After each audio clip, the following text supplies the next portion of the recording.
আপনি আর মায়ের কাছে কল দি, নতুন মোবাইল কিনছি, বলা লাগবে না। কল বাস আছে।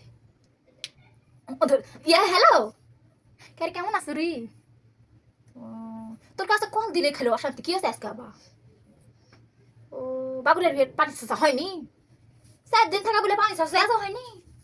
ও ইয়া করবো, বেটার বার সারলে থাকো শীত করে পানি লেজা ভিত দেয়া বলবো, পারবে না?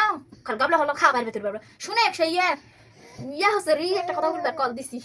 হ্যাঁ তো মোবাইল কিনেছি রি, নতুন নতুন মোবাইল রে কিনেছি। লে আয় না তো ভিডিও কলে দেখি আয়। ও মনেই নাই তুই তো আমার মোবাইল নাই কেউ। ও তো ডিফেন্সের চাকরি করা যায়, মোবাইল কিনে দিচ্ছে, শাড়ি কাপড়, আল্লাহ কোনো কিছুর অভাব নাই আল্লাহ। ও আমি আর কাপড় টাপড় করে না, আমি এখন হাতত মেহেন্দি দেয় ঘুরি রি, আমার আগেকার দিন শেষ, এখন নতুন দিন শুরু হচ্ছে। মেহেন্দি টেন্দি দিই না, ইয়া কাপড় টাপড় করে না, মেহেন্দি টেন্দি দিয়ে আমি তো ফিটফাট হয় এখন ঘুরি। তাহলে আচ্ছা আমি এখন খালি এমবি তুই খালি এম করে চালাই মোবাইল এম করে। তাহলে আবার কাইটা দিন আমার সাথে পারবে, ডিফেন্সের চাকরি করা যাই।